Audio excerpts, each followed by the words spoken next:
breaking down all the plays and getting you in the action. We've got you covered all season long. Welcome to the BCSN Nation Podcast, powered by Marco's Pizza. Ladies and gentlemen, boys and girls, welcome in back for another week here on the BCSN Nation Podcast, powered by Marco's Pizza. I am your host, Brendan Goforth, and joining with me every week, you see him here all the time, Justin Feldkamp and Mike Robb. Boys, how we doing? Ready to go, baby. We're ready to rock and roll another week 4. We're a month into the season as of this Friday. It's insane to even think about, Mike Robb. Oh, it's absolutely insane to think about, but more importantly, I'm thinking about the playoffs. That's what's on my mind. Computer points, computer points, computer points. Man, you heard it here first. Mike Robb's already into it. Whew, here we go. All right, well, coming up on today's show, we got a lot to talk about here. We're gonna start things off talking about St. John's starting 0-3 here on the season. We're gonna discuss that, see what's going on over there. We got our Player of the Week, Ryan Montgomery, taking down Ben Roethlisberger's records over there, which is a big time. He was our Player of the Week this week. We've got our Game of the Week preview, Whiteford at Ottawa Hills. We've also got our Clip of the Week coming from Perrysburg and even more here on the show. Make sure you tune in each and every week here on the BCSN Nation Podcast, powered by Marco's Pizza, every Wednesday, 4 o'clock on BCSN. Make sure to tune in 4 o'clock Wednesdays on BCSN. And you can listen to us throughout the week on our podcast platforms. That's Apple Podcasts, Spotify, Amazon Music, Google Podcasts, iHeartRadio, and bcsnnation.com/podcast. Also, if you want to catch more content from us here at BCSN that's not on the TV, it's on the social media, you can catch us all over the internet, Twitter, Facebook, Instagram, TikTok, and YouTube at BCSN Sports for all of your BCSN content. All right, let's jump right into this, guys. Like I mentioned at the top of the show here, St. John's starting off the season having some struggles. They've not done super well so far. They started off 0-3 in their game last week versus St. Mary's, 2 strip sacks in the first half. And that did not go very well for them in their loss.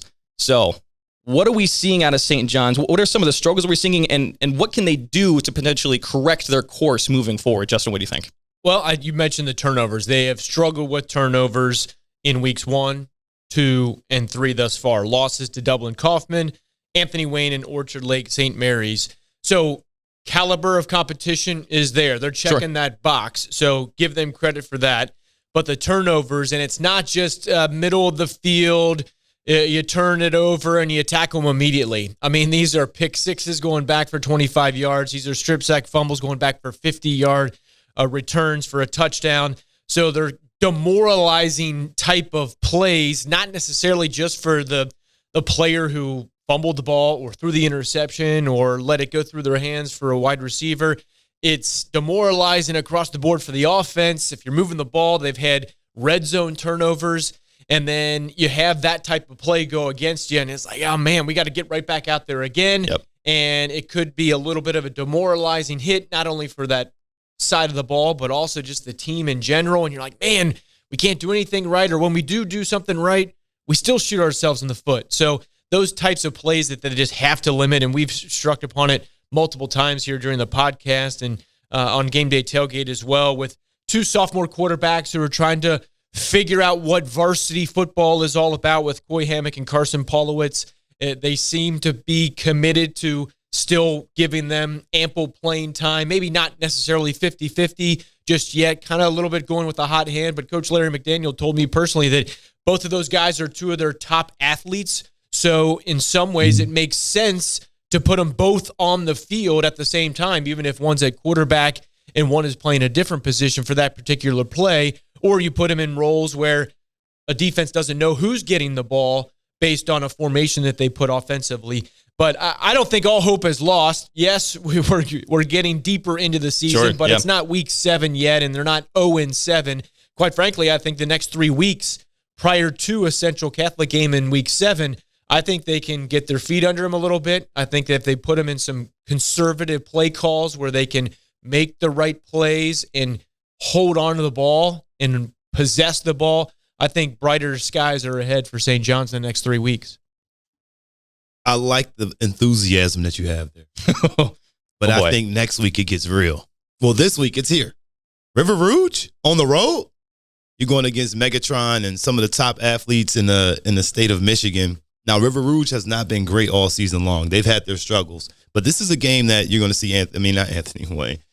We already saw the Anthony Wayne game. We saw how that turned out. But what I'm thinking is they're going to struggle going through the rest of the season. I only see 3 wins on the season for them, and they're going to be on the outside of that bubble getting into the playoffs. I mean, they got potential wins versus St. Francis.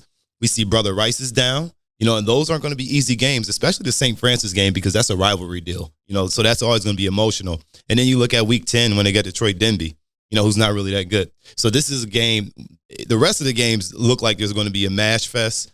And this is something that, happens in a rebuild. And I think that's exactly what's happening with St. John's is they're a young football team. This is a rebuilding year. So I'm not too surprised that, that they're not winning the games that they want. They're playing good. They're playing tough. They're hanging strong. They're just not there yet, So I think this is a team, you don't watch the season. You learn, you develop, and then you got 2 quarterbacks, like Justin said, that will be able to step up and play for you next year.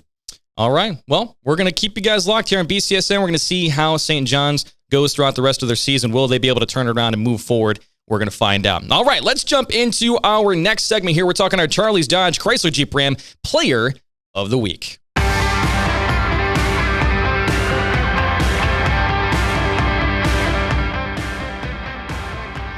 All right, welcome into our Charlie's Dodge Chrysler Jeep Ram Player of the Week. This week, voted on our poll on Twitter at BCSN Sports, Ryan Montgomery of the Findlay Trojans was voted as the Player of the Week. Just for, going out there throwing 6 TDs, 32 of 37 through the air, 491 yards, breaking Big Ben's record at Findlay set more than 20 years ago. Guys, what did we see out of Ryan Montgomery this week? The hoodie strikes again. I don't know. Mike, do you know any deal with Ryan Montgomery? Like, no matter what. Yes, this picture that you're seeing was taken on Tuesday. Everybody knows if they were in Northwest Ohio, it was 97 degrees. Yes. And yet, he's wearing the hoodie. What's up with that? He always does it. He's got it on underneath his game helmet, and he's always got some type of sleeve covering his head. But you know what? That's because he's the Dark Knight. He comes out, and he is just really, really hardcore. Montgomery has been a dog since he was an 8th grader.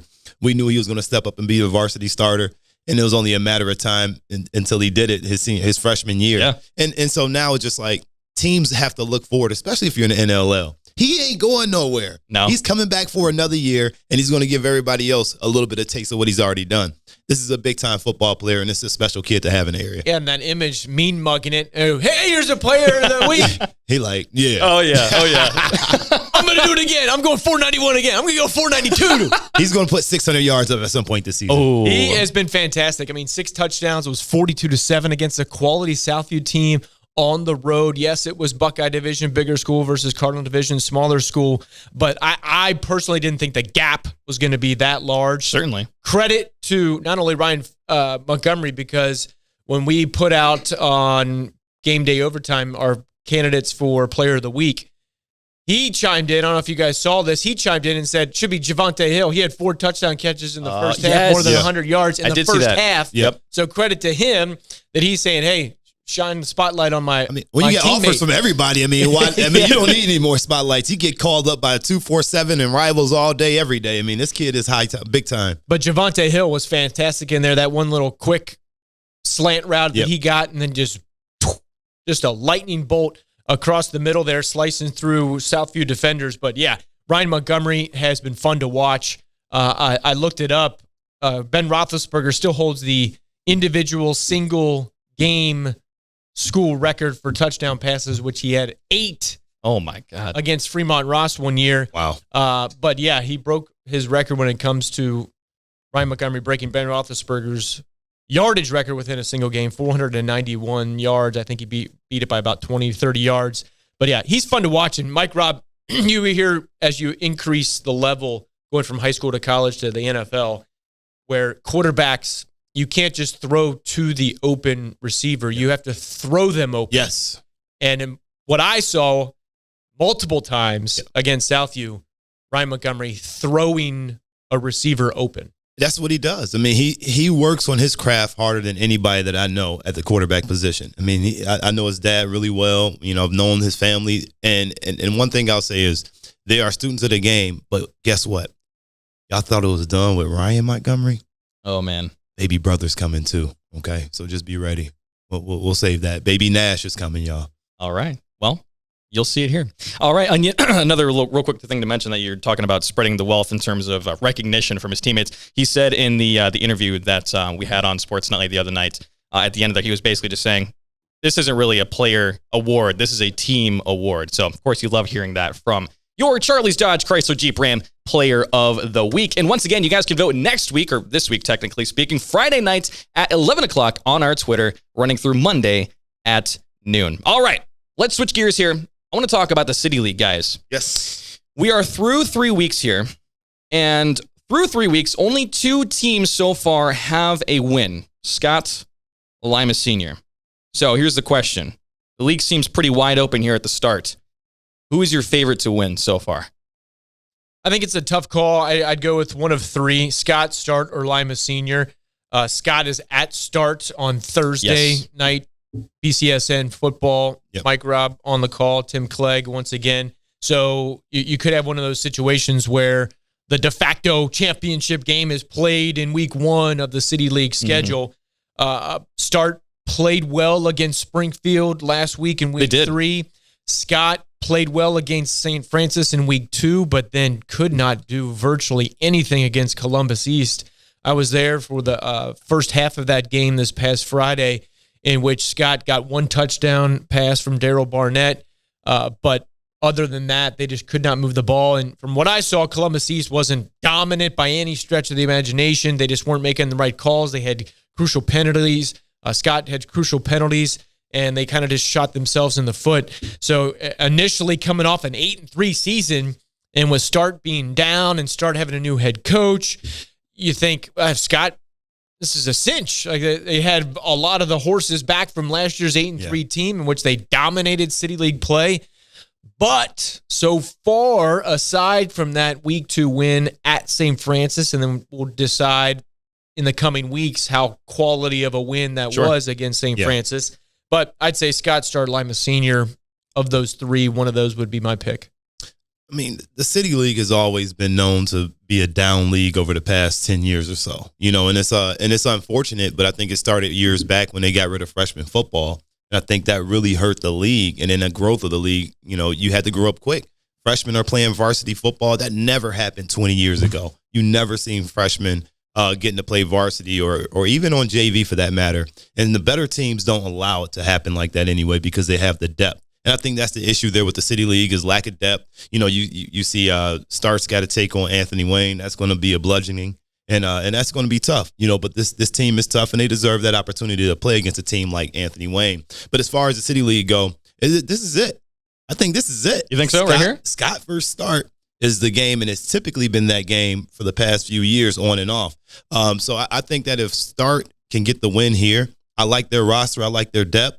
Right now, Scott, they're struggling because Daryl Barnett is their quarterback. There's no timeline on when Carnell Smith is coming back, not that I know of. And so without him, I think it's going to be tough. So he was on the field. He was the starting tight end. So it seems as if they're kind of going with the hot hand. I'm not sure with the shoulder with Carnell Smith that he's still playing. It's not like he's on the sideline totally cinched up and out of the lineup or in street clothes or anything. So he is playing. But yeah, with Carnell's shoulder possibly prohibiting from throwing the ball as much. And then that just puts a lot of weight and burden on Daryl Barnett. Oh, of course. And he's got to do everything, whether it's running. Superman. Yeah, I mean, and he did it. You can do it against once. St. Francis, but to expect him to be able to do that for 4 quarters over and over, week in and week out, that's not a recipe for success, in my opinion. But he is definitely a dynamic player. But when you're looking to win a league title, you ain't going to be doing it by yourself. No, it's tough. And I think that Herculean effort that we did see at St. Francis was just exactly what it was. He got in at quarterback. Nobody game planned for it. Now the game plan's in. Now you know what to expect from Barnett at QB. He's not going to stretch the field with his arm, but he's going to stretch it with his feet. He's going to go side to side and get the ball out of his hand. So this is going to be a big game. So if you guys aren't tuned into it on BCSN, make sure you're in the stand supporting it. You heard it here. Thursday night, Scott and Start. Make sure to tune in. All right, let's jump into our next segment here. It's our clip of the week.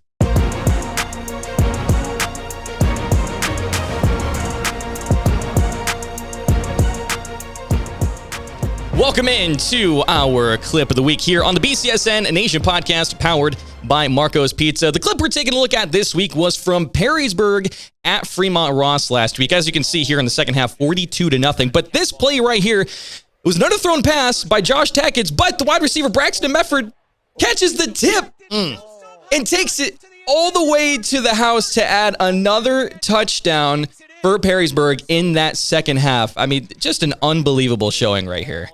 42-0 at this point. That's what strikes me. Yes. Not necessarily about the play. Yes, the play was great, but I mean, 42-0. I thought Fremont Ross would put up a bit more of a fight. And Perrysburg, like we mentioned in this podcast last week, we had questions. Sure. They're giving us answers, and they gave us even more answers against the Little Giants. But yeah, an underthrown ball. Here's what I see from this, though. When you get that lead, Mike Rob, 42-0, it's first down and 10. You can take shots like that down the field, and even if you do throw an interception right there, it's not the end of the world. Right. Hey, we've already proven that we can move the ball offensively, and they had a defensive pick six in this game as well that helped add to that lead. But I like the concentration from the wide receiver, Murphy, there. Hey, stay with the play. Don't give up on a play. That's what I preach to all kinds of youth age sports teams and players, and it extends up to the high school level, as you can see, indicative on this play.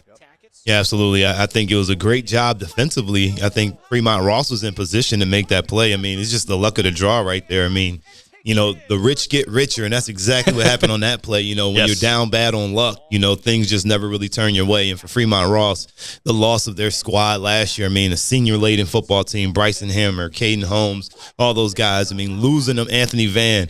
You know, when you lose that kind of talent, you know, it's hard to replace them because you got a lot of guys who didn't play football last year or get meaningful minutes. And I think the Little Giants will be back. Again, they're kind of in the same boat, just a young football team. But Tackett's getting out there, working on his craft, throwing balls, and getting lucky. This is great for Perrysburg. I really like that team. Yeah, and I think the credit to a wide receiver to stay on his feet. He took a little bit of a shot from the safety there from Fremont Ross. And if I'm a defensive coordinator, and look at the top right of your screen there, I'm telling the safety there, hey, get back a little bit more. If you take the angle, see he kind of had him on the line of scrimmage side as opposed to coming back on the other side there to prevent the yards after catch there. Yes, tip ball could lead to a first down, but let's prevent the touchdown with maybe a little bit better angle there from the safety. Now we breaking it down here. I want to say something about that. His eyes. He's got bad eyes, and now you got me breaking this kid down. I'm not even going to. His eyes are bad. He's looking in the backfield. He wasn't looking at the number 2 receiver. He's looking at 3. 3 takes a hitch route. You got to go to 2. So let's go back to that safety. Look at the eyes on number 3. Number 3 goes underneath. He's got to see 2. Zone coverage, but a nice job underneath. He thought he had help over the top. That's why he looked back like, where my homies at? I tipped it up for you. Make the play. Again, great job by the wide receivers and Perrysburg. We're here to educate as well, Mike. Absolutely. So we got no problem you breaking down some film. I know this isn't Big Play Breakdown in the Sports Nightly studio, but hey, we're here to educate, entertain, and inform, baby. Absolutely. 100%. You can catch more of that from Mike Robb this Friday on Game Day Nation, so make sure you tune into that. All right, if you guys want to catch out more of these highlight clips from us at BCSN, then make sure to follow us on our TikTok. It's at BCSN Sports. We post even more of these clips every Friday night over there, so make sure to check us out. Okay, real quick, let's let you guys know. Every single week, we make sure that we bring out this freaking fantastic belt, this Student Section of the Week belt, our Unison Health Student Section of the Week. This week was the Whitmer Panther Nation. You guys showed up, you guys were loud, and you were proud. A nice neon night. It was fantastic to see. Congratulations to Whitmer. You guys did a phenomenal job. If you guys want to be just like these guys right here, make sure you send us our photos and videos on our social media. Make sure to do it to at BCSN Sports and use the hashtag SSOTW. That stands for Student Section of the Week. And you guys will be in the running for next week's Unison Health Student Section of the Week. All right. We've got a bunch of games going on this week. One of those games is Fremont Ross at Whitmer. Now, both of these squads are starting the season 1-2. Fremont Ross has allowed an average of 35 points per game. They lost last week, like we just mentioned, big time, 49-20 to Perrysburg. Whitmer has allowed an average of 34 points per game, and they had a big win, almost exactly the same on the other side, big win over Clay last week, 49-21.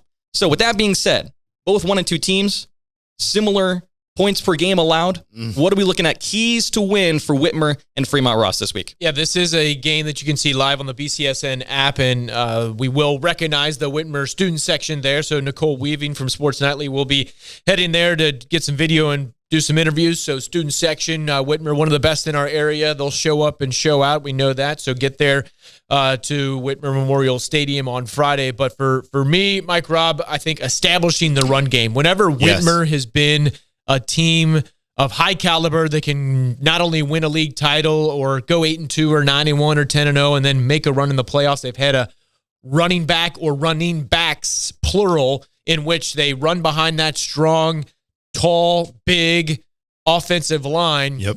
And they've kind of gotten a little progressively better with that throughout this first part of the regular season. But you got Jason Kelly, who ran 2 touchdowns, short yardage situation in their last week victory.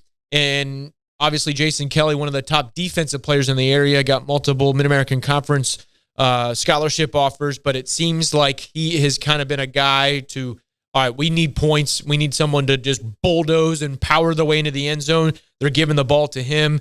And then when that happens, then you can open up the passing game with Brady Ford. Yeah, absolutely. And I think that, this is going to be a barn burner for Fremont Ross. This is going to be a game where they're going to be able to put some points up. They're going to be able to score, but I don't think they're going to stop Whitmer. Whitmer's too big. They're too dominant. You saw what Perrysburg did with a young football team. I think that Whitmer is going to show up and show out. Last week they had a big win versus Clay. Show that they can get it done and put the points on the board. Shout out to Brady Ford. But I also think that this is Whitmer's game. They're going to win by 20-something points, and it's going to be a running clock, in my opinion. All right. Well, you guys can tune in. Let's find out how this game plays out. All right. Moving forward here, we've got our next segment here. It's our Game of the Week preview.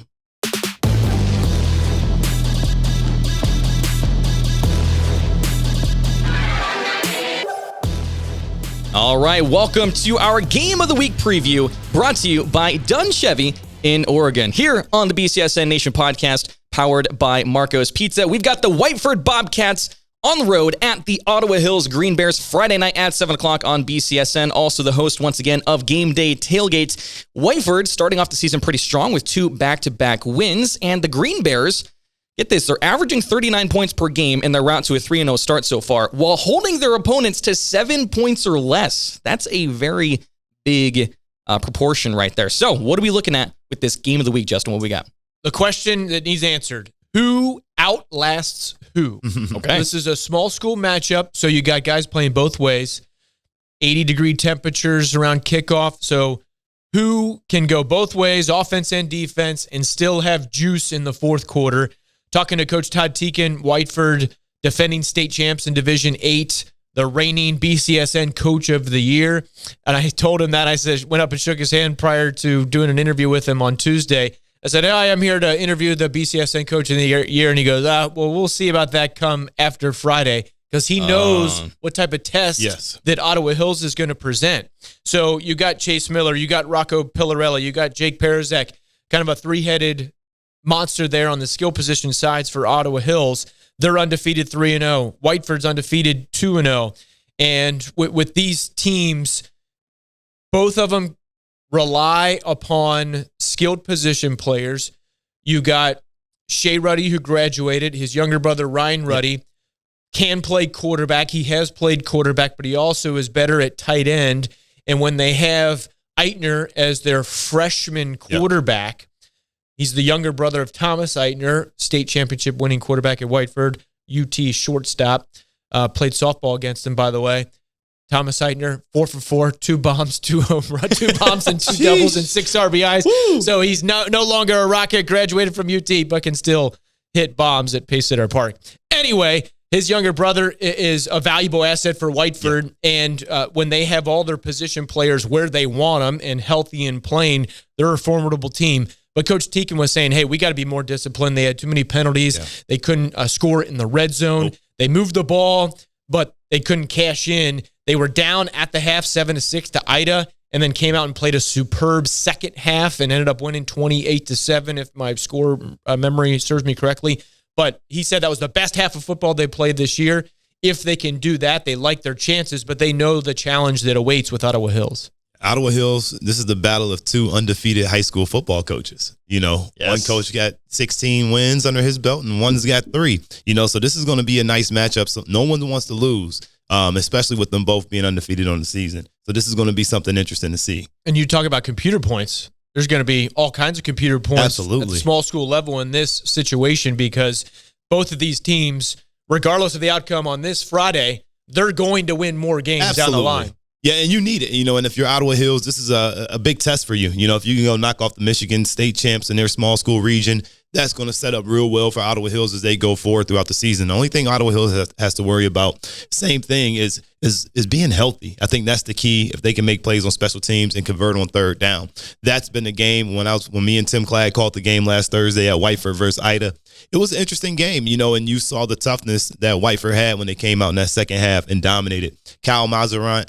We call him Maserati because he was just out there just flying around, riding real smooth, and interceptions, 2 picks, a touchdown reception as well, and his brother had a rushing touchdown. So 8 sets of twins, siblings on that football team.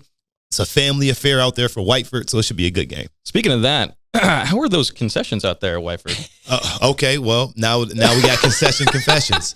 So now I got to say this.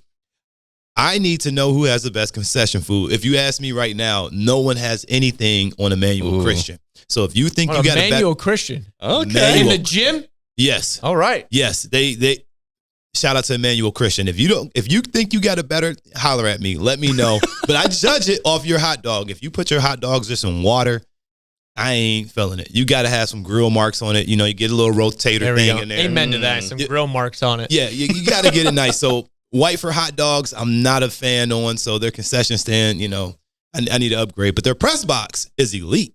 All right. Well, we'll see if their football team serves Mike Robb a little better than their concessions this week. We'll find out. 7 o'clock on BCSN. All right, Justin, we've got more games than just this game of the week. So looking at this weekend, Thursday and Friday, what games do we have on the docket? Yeah, in addition to that game of the week, Whiteford, Ottawa Hills, live on BCSN. Game Day Nation will be on the NLL Network this week.